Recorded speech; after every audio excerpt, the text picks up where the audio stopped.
Ladies and gentlemen, let me begin with a statement that might shake you. Stop being kind to everyone.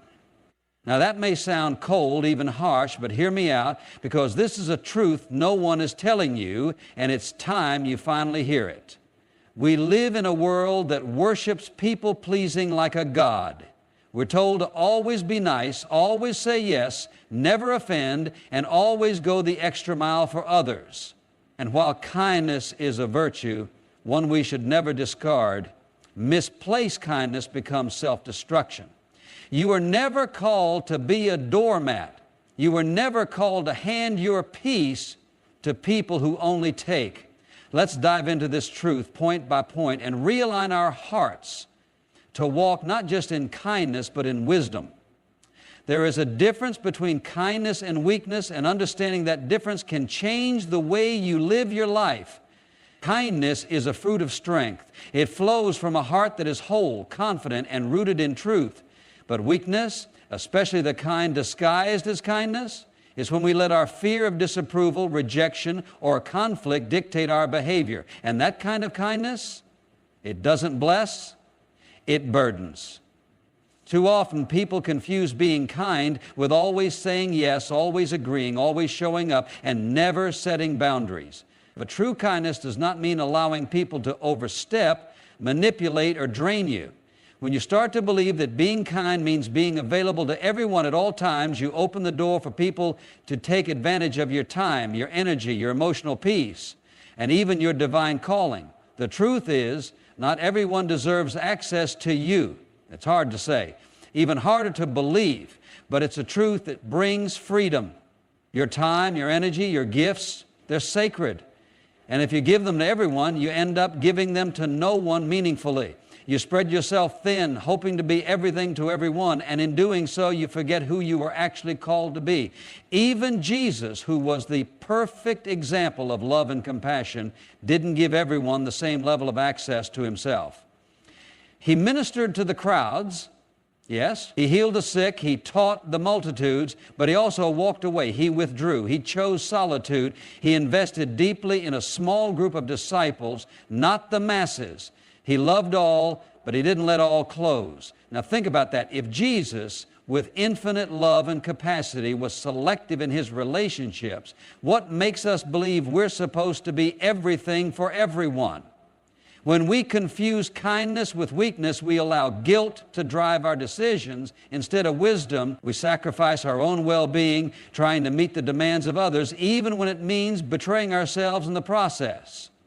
Here's a simple example. Picture a young woman named Sarah. She's kind, warm-hearted, and generous. Everyone in her circle knows that if they need help, Sarah will be there. Need a ride to the airport at 4 a.m.? Call Sarah. Need someone to cover your shift last minute? Sarah won't say no. Need someone to listen to your problems for 2 hours, even when she's exhausted from her own day? Sarah listens. She's admired, but inside she's slowly crumbling. She's tired. She's burnt out. She starts resenting the very people she's trying to help. Why? Because her kindness has turned into weakness. And she doesn't know how to say no. She doesn't know how to draw the line between being compassionate and being controlled. Then one day, Sarah hits a wall. She realizes something has to change, so she prays. She begins to learn that it's okay to say no without guilt. It's okay to prioritize her time, her rest, her calling. She begins to walk in discernment. She still helps people, but not at the cost of her peace, not at the cost of her purpose. That's the lesson. Stop sacrificing your strength on the altar of approval. Your strength, your time, your emotional bandwidth, your energy is a gift. Don't lay it down to win the applause of people who would leave the moment you stop performing. Your approval doesn't come from others. It comes from walking faithfully in who you are and being wise with who you allow into your space. Kindness is powerful when it's paired with wisdom, but without boundaries, it's just another form of silent surrender. You were never called to live in silent surrender. You were called to live in strength, led by truth and grounded in purpose. Your purpose is far too important to be constantly pulled away by the expectations and needs of everyone around you.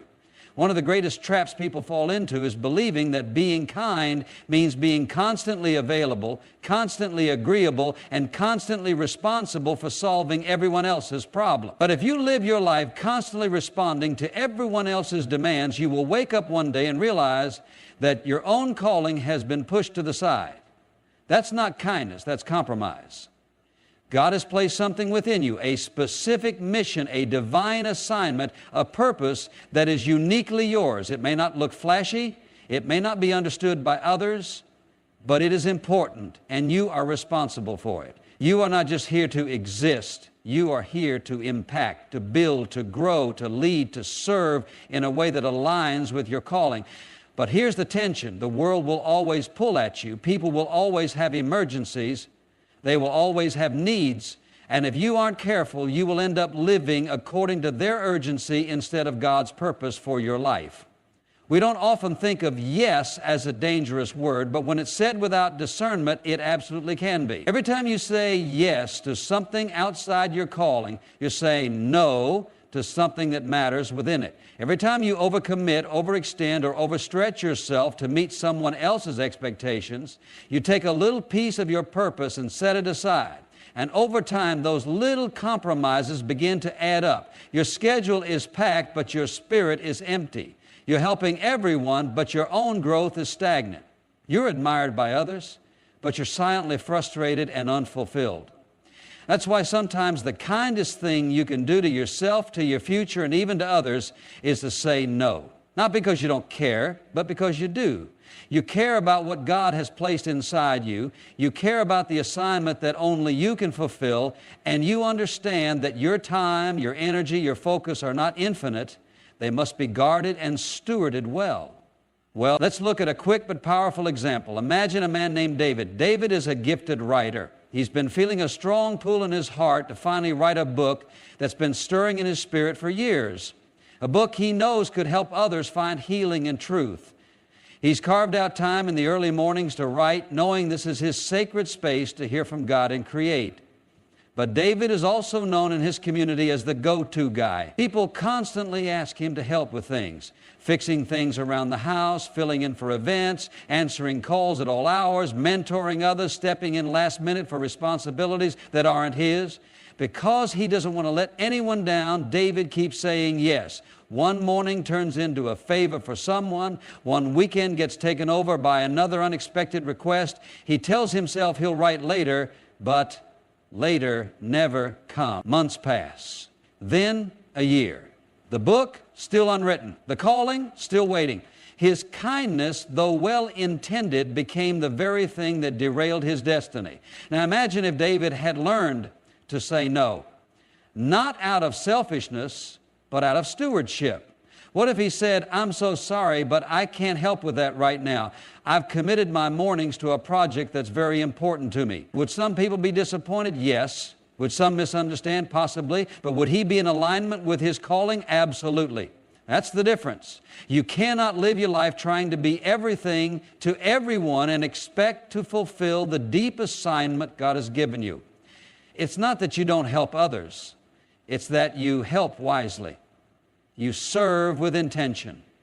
You love without losing yourself. You choose people, causes, and moments that align with your purpose, not ones that constantly distract from it. Sometimes saying no is actually the most loving thing you can do. It frees others from relying on you in place of learning to stand on their own. It challenges people to grow, and more than anything, it keeps you in your lane, focused, grounded, and available to the right things. It's easy to fill your life with good things, helping here, serving there, staying busy, and still miss the God thing. The path you are meant to walk requires clarity and courage. It requires focus, and it absolutely requires that you know when to say no so you can say yes to the things that actually matter. Remember this, you are not responsible for everyone else's journey. You are responsible for yours. You cannot be faithful to your calling while being endlessly distracted by the noise of others' expectations. So learn to say no, kindly, clearly, and unapologetically, because your purpose deserves your full attention. and your future will thank you for it. Kindness is a beautiful trait. It reflects love, compassion, and generosity, all the things that make relationships flourish and communities stronger.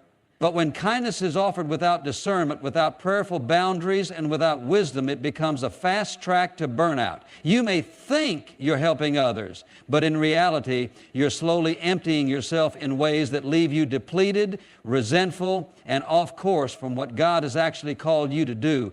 There is a dangerous assumption that if you're kind, you must always say yes, always be available, always listen, always give.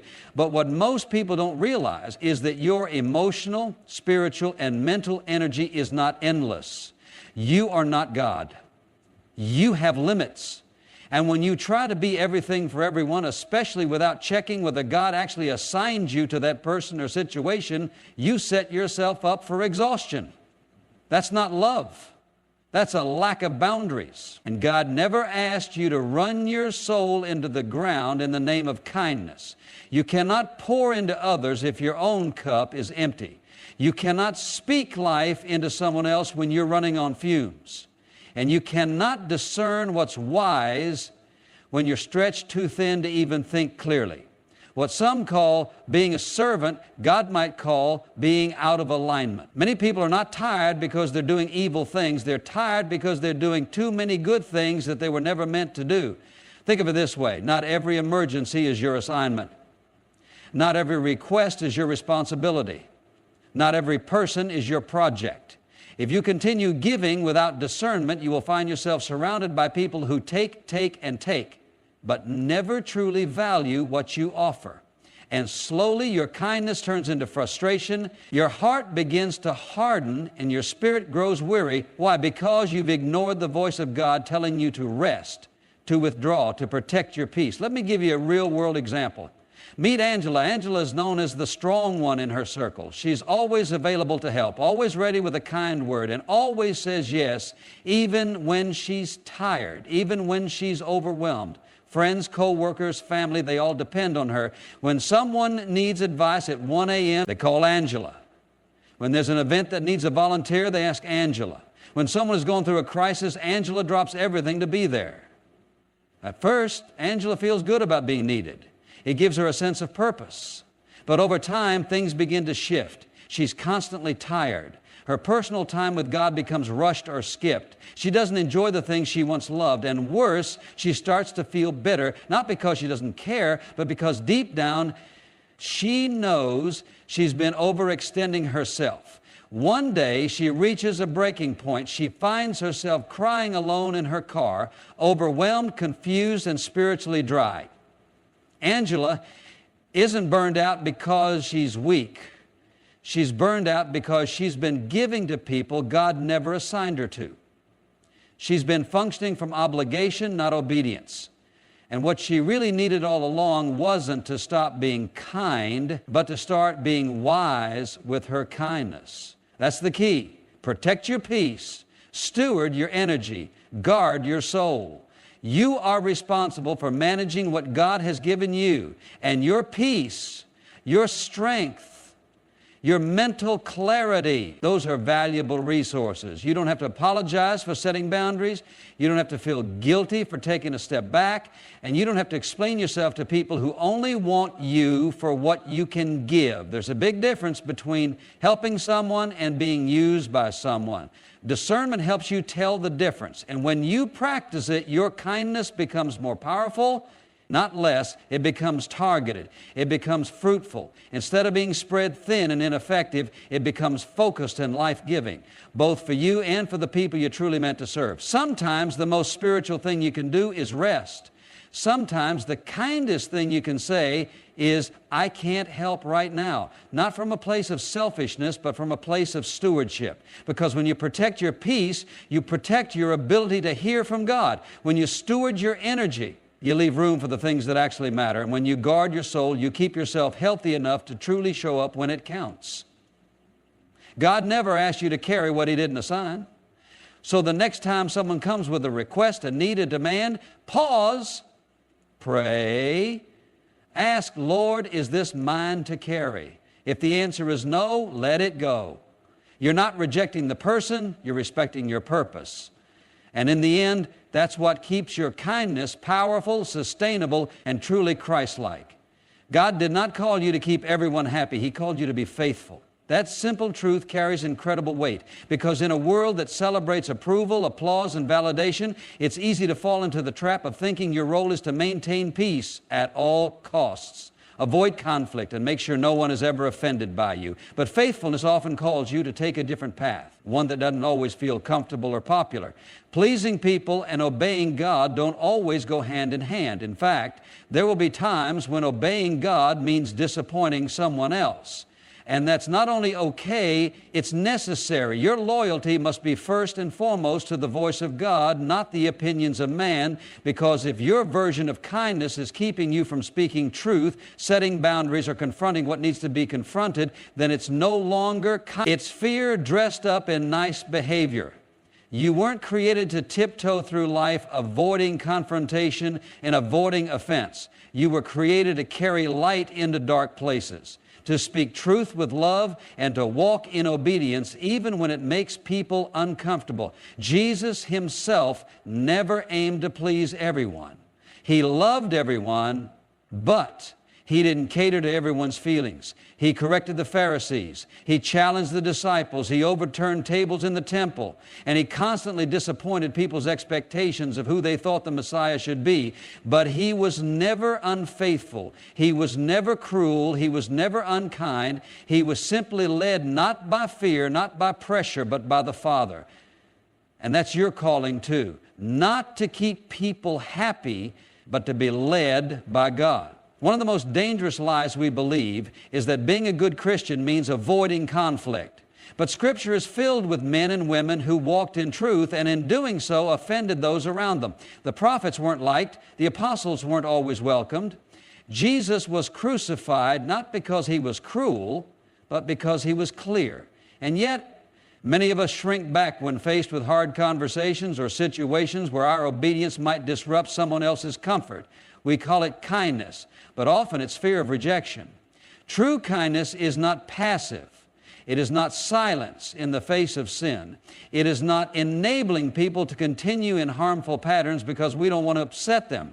True kindness is rooted in love, and love always tells the truth, even when it's hard, even when it's costly. Let me give you an example. There's a man named Marcus. He's a leader in his community, respected, admired, and known for his gentle spirit, but there's someone in his circle, a close friend, who is making poor decisions that are hurting others. People around Marcus are aware and they expect him to speak up, but he hesitates. He tells himself, I don't want to cause tension. I don't want to seem judgmental, so I don't want to hurt my friend's feelings. So he remains silent. Weeks pass. The damage from his friend's actions grows, and people begin to lose trust, not just in the friend, but in Marcus too. One day, after prayer and conviction, Marcus realizes something. His silence wasn't love. It was fear. Fear of confrontation, fear of losing approval, fear of disrupting peace. So finally, he has the hard conversation. He speaks truth in love. It's uncomfortable. His friend is upset at first. But over time, that truth leads to healing and change. And more importantly, Marcus steps back into integrity, not because he was harsh, but because he chose to be faithful. That's what it means to be kind but clear, gentle but firm, loving but led. You don't have to yell to be bold. You don't have to be rude to be strong, but you do have to be willing to stand. Because there will be moments when your obedience to God puts you at odds with people. There will be moments when your decision to walk in truth costs you relationships, approval, or comfort. But those moments are sacred. They refine you. They reveal who you really serve. At the end of the day, you're not called to be everyone's hero. You're not here to keep everyone's emotions intact. You're here to follow God.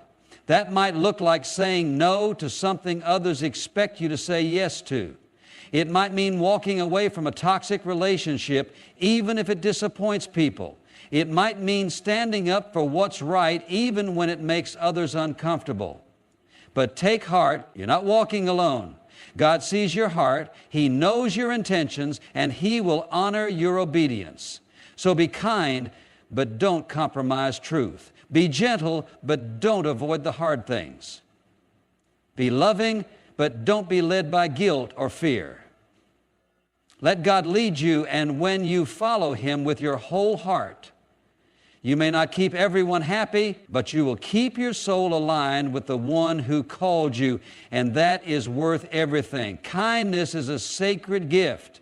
It flows from a heart that desires peace, healing, and the best for others. But when kindness is handed out carelessly, especially to those who manipulate it or see it as weakness, it stops becoming a blessing and starts becoming a burden. Not everyone deserves full access to your life, especially when they've shown repeatedly that they don't respect the love, trust, or time you offer. Forgiveness is not the same as access. Love is not the same as proximity. You can walk in grace without walking back into cycles that wound your spirit. There is a difference between being Christ-like and being naive. Jesus loved all, but He didn't give all of Himself to everyone. He forgave even those who crucified Him, but He was selective with His time, His words, and His inner circle. That's not cruelty, that's discernment. And discernment is a form of protection that allows you to walk in wisdom, not just emotion. People who manipulate kindness don't often come in waving red flags. They come with charming words, familiar habits, and just enough vulnerability to hook your compassion. They know your heart and they play to it. They apologize when they're caught, but rarely change. They drain you emotionally, justify their behavior, and make you feel guilty for drawing boundaries. If you're not careful, your kindness becomes their playground, and your peace becomes the price. The truth is, love without boundaries becomes enabling. Forgiveness without distance becomes an invitation to repeat the offense. And kindness without limits becomes an open door to chaos. You are not obligated to keep giving what people keep abusing. That's not spiritual maturity. That's a lack of self-respect. Let me give you an example. There's a woman named Lila. She has a friend, Tara, who has been in her life for years. Tara has a pattern. She shows up when she needs something, offers just enough friendship to keep Lila close, but constantly manipulates her emotions. She borrows money she never returns, gossips behind Lila's back, and twists conversations to make Lila feel guilty whenever she tries to set a boundary. Lila keeps telling herself, well, I'm supposed to love her. I'm supposed to be kind. Maybe I'm overreacting. So she stays available. She keeps answering calls, keeps helping, keeps showing up. But over time, Lila begins to feel drained. She dreads the phone ringing. She feels anxious after every interaction. She questions herself constantly until one day she realizes this isn't friendship, this isn't kindness, this is manipulation dressed in familiarity, and it's costing her more than it's giving her. So Lila does something different. She forgives Tara in her heart, truly, deeply. She releases the bitterness, but she doesn't continue the same access. She sets clear boundaries. She doesn't respond to every message. She stops explaining herself. She creates space, not from hate, but from healing. And for the first time in a long time, her peace returns. That's what strength looks like. That's what wisdom looks like. Sometimes the most loving thing you can do for yourself and for the other person is to step back. Not to punish, but to protect. Because you cannot thrive in relationships that constantly dishonor your heart. There is power in boundaries. Boundaries are not walls to shut people out. They're fences that keep your garden safe. They're the lines that protect your peace, your purpose, and your mental clarity. When someone crosses those lines repeatedly and shows no interest in respecting them, you don't have to keep letting them in. You can love them from a distance. You can pray for them without calling them. You can forgive them without having dinner with them. That's not bitterness, that's maturity. There is wisdom in distance. Some people only appreciate your value when they no longer have constant access to you. Distance has a way of revealing intentions. When you stop making yourself so available, you'll often see who really cared and who just cared about what they could get from you. And yes, there is strength in silence. You don't always need to defend your boundaries, explain your absence, or justify your decisions. Silence speaks, silence heals. Silence gives God room to move where your words might only stir more drama. You're not responsible for how people respond to your boundaries. You're responsible for keeping your soul in alignment with what God is telling you to do. Walking in love does not mean walking into traps. It means being led by the Spirit, not by guilt. It means recognizing when someone's presence in your life is causing more harm than good. It means loving people, but also loving yourself enough to stop allowing access to those who abuse it. So be kind, but let your kindness be guarded by discernment. Be loving, but let your love have boundaries. Be forgiving, but don't confuse forgiveness with blind trust. You don't owe people a front row seat in your life just because they were once part of your story. God never asked you to be a doormat. He called you to walk in love, yes, but also in wisdom. And when you learn to combine the two, you step into a kind of strength that cannot be shaken because it's rooted in truth, led by peace, and protected by grace. So today, I challenge you to stop being kind to everyone and start being kind with wisdom. Be kind because it's who you are, not because you're afraid of rejection. Be kind with strength. Be kind with clarity. Be kind with boundaries. And above all, be kind to yourself. Because when you walk in wisdom, not everyone will clap for you, but heaven will. And that's the only applause you need. Now go. Live boldly, love deeply, and stop apologizing for protecting your purpose.